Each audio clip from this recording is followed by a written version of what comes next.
नमस्कार साथियों, सभी को राधे राधे।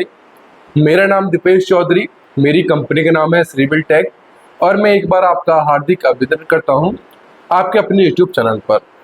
साथियों, अभी तक जिन्होंने मेरा चैनल सब्सक्राइब नहीं किया है उनसे गुजारिश है कि एक बार मेरा चैनल अवश्य सब्सक्राइब कर लें, क्योंकि मैं लगातार अब आपके लिए वीडियोस बना रहा हूँ, आपको यहाँ की अपडेट दे रहा हूँ।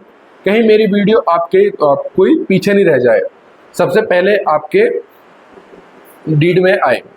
तो जिन्होंने अभी तक चैनल सब्सक्राइब नहीं किया है उनसे एक बार मेरा चैनल अवश्य सब्सक्राइब कर लें।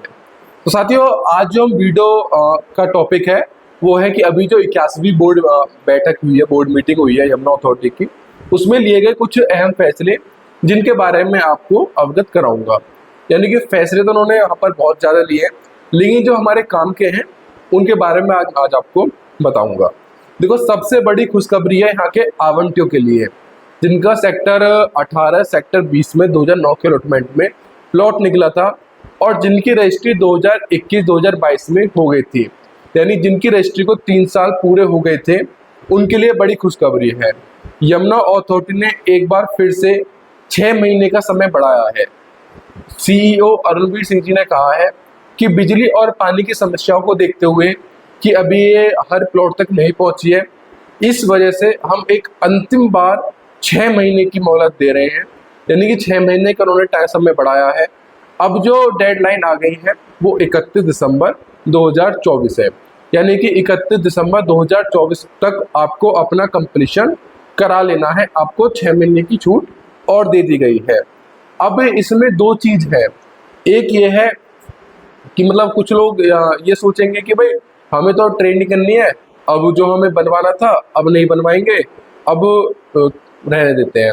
एक ये है कि भाई हाँ, हमें बनवाना था लेकिन 2 से 4 महीने में एक्स्ट्रा चाहिए थे। तो दोनों के लिए है, आप अपना प्लॉट दिसंबर से पहले अगर सेल करना चाहते हैं तो कंप्लीशन क्यों ही बनवाएं।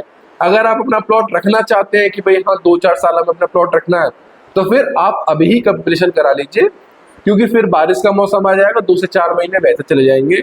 अभी अच्छा टाइम है कंप्लीशन कराने के लिए, आप हमें कांटेक्ट कर सकते हैं, हम आपका कंप्लीशन बनाकर दे देंगे। जो आप जैसी डिमांड करेंगे वो एक बार आप हमारे साथ बैठेंगे तो चीज़ें हो जाएंगी। तो एक बार बात करते हैं फैसले के ऊपर। तो पहला फैसला तो ये है कि जो 18-20 के आवंटी है उनको 6 महीने की मोहलत और दे दी गई है। दूसरा, जो ईस्टर्न पेरिफेरल पर जो इंटरचेंज का काम रुक गया था, अब वो फिर से हो जाएगा। NHAI जो national highway authority of India है, उससे यमुना अथॉरिटी ने मिलकर जो चीज़ें अटक रही थी वो क्लियर कर ली हैं और अब बहुत जल्दी वहाँ से आपको इंटरचेंज का काम होता हुआ दिखेगा। इन्होंने एक फैसला और किया है कि जब हम यमुना एक्सप्रेसवे से आते हैं तो हमारे 2A कट है जो कि गौतम बुद्ध यूनिवर्सिटी का आगे है, वो बिल्कुल बंद किया हुआ है। 2B कट है जो कि गलगोटी यूनिवर्सिटी का आगे है, उससे हम उतरते हैं। फिर 2C कट है जो सेक्टर 18 का आगे, उससे उतरते हैं। फिर सीधा इंडस्ट्री में जाके कट है, यानी कि इन्होंने सेक्टर 20 के लिए और फिल्म सिटी के लिए कोई भी कट नहीं दिया है।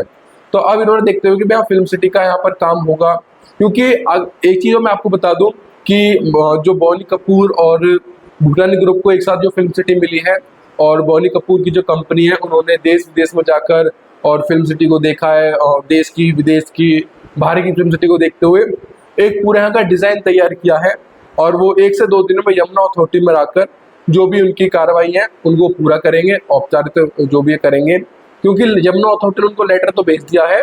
अब वो जो भी उनका फर्दर प्रोसेस है उसको कंप्लीट करेंगे और 10 से 15 दिनों में हम यहाँ पर शिलान्यास होता हुआ देख सकते हैं।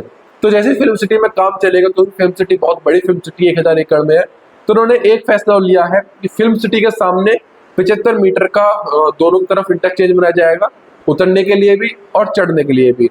ये बड़ी अच्छी बात है, क्योंकि इससे सेक्टर 21 जो फिल्म सिटी है उनको लोगों को तो बेनिफिट मिलेगा, साथ में जो सेक्टर 20 में जिनका प्लॉट है उनको भी बेनिफिट मिलेगा। जो सीधा उस कट से उतरेंगे और सेक्टर 20 में जो 500 मीटर या फिर 2000 मीटर के लिए जाते हैं तो सीधा उस कट से वो आ सकते हैं। और इस बोर्ड मीटिंग में स्कीम के रिलेटेड कोई भी फैसला नहीं लिया गया है। अभी भी स्कीम जो है वो अंडर प्रोसेस है, अभी नहीं पता है कि स्कीम वो कब आएगी, कितने मीटर प्लॉट की आएगी, या फिर कुछ भी होगा, यानी कि स्कीम से जुड़ा कोई भी फैसला बोर्ड मीटिंग में नहीं लिया गया है। और अब बात करते हैं सबसे बड़ी अपडेट के लिए। जो यहाँ पर मेन चीज़ है जो कि एयरपोर्ट है, नोएडा इंटरनेशनल एयरपोर्ट, जिसके बेसिस पर ही यहाँ पर सब चीज़ें चल रही हैं। ये रेट आपका ऊपर जा रहा है, नीचे जा रहा है एयरपोर्ट के लिए। अब उसमें एक बहुत बड़ा बदलाव आया है। जो पहले 29 सितंबर को एयरपोर्ट स्टार्ट होने वाला था, यानी कि उड़ान होने वाली थी, मुझे पता था, मैं पहले अपनी वीडियो में बता रहा था कि ये टाइम 3 से 4 महीने का एक्सटेंड करेंगे, नवंबर दिसंबर खींचेंगे, लेकिन अब इन्होंने इसमें 6 महीने का और इंक्रीजमेंट कर दिया, यानी कि 6 महीने और इंक्रीज कर दिए हैं। अब यहाँ पर फ्लाइट जो उड़ेंगी वो अप्रैल में उड़ेंगी, यानी कि नेक्स्ट ईयर अप्रैल में। तो अब जो रेट है वो एक स्थिर तो हो गया है और स्थिर ही रहने वाला है। यानी कि जो पहले लोग सोच रहे थे, मैंने अपनी पुरानी वीडियो में भी बताया था कि सितंबर तक रेट 3 करोड़ का नहीं पहुंचेगा। जो लोग 3 करोड़ लेके सोच रहे थे कि इनका सितंबर में रेट 3 करोड़ पहुंच जाएगा, तो सितंबर में तो रेट, अब सितंबर क्या, अब अक्टूबर में भी 3 करोड़ का रेट नहीं पहुंचेगा।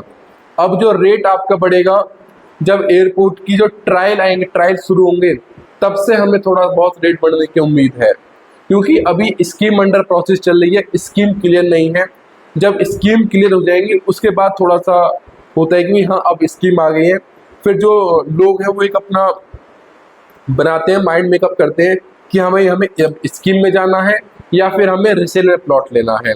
तो जब तक स्कीम क्लियर नहीं होगी तो उनका भी मोटिव अभी क्लियर नहीं है। कभी वो सोचते हैं कि भाई स्कीम में ले लेते हैं, कभी रिसेल में ले लेते हैं, यानी सर्च तो कर रहे हैं लेकिन फाइनल नहीं कर रहे हैं। तो 6 महीने की, 3 महीने का तो जो ज्यूरिक बना रही है और टाटा प्रोजेक्ट को उसका काम मिला हुआ है, उन्होंने 3 महीने का तो एक्स्ट्रा टाइम पीरियड मांगा हुआ था कि हमें 3 महीने चाहिए, लेकिन 3 महीने का टाइम उन्होंने और लिया है। तो 3 में, और एक चीज़ और थी कि जो अगर मतलब जब इन्होंने ज्यूरिक को मिला था तो उसमें ये भी लिखा हुआ था कि अगर आप 29 सितंबर तक एयरपोर्ट पर उड़ान फ्लाइट नहीं उड़ाते हैं तो आपको पर डे 10 लाख की पेनल्टी देनी होगी। तो अब यानी कि 6 महीने इन पर पेनल्टी लगेगी। उनमें से 3 महीने इनके बच सकते हैं, क्योंकि 3 महीने का जो है वो ग्रेस टाइम पीरियड इन्हें ऑलरेडी दिया हुआ था कि किसी कारणवश, किसी भी उसके वजह से अगर वो काम समय पर नहीं हो पाता है तो 3 महीने का उन्हें अतिरिक्त समय दिया जाएगा। तो 3 महीने का तो उन्हें समय उसमें उनका इंक्लूड हो जाएगा, और बाकी 3 महीने जो है वो इनको पेनल्टी ज्यूरिक को देनी पड़ेगी, यमुना अथॉरिटी को।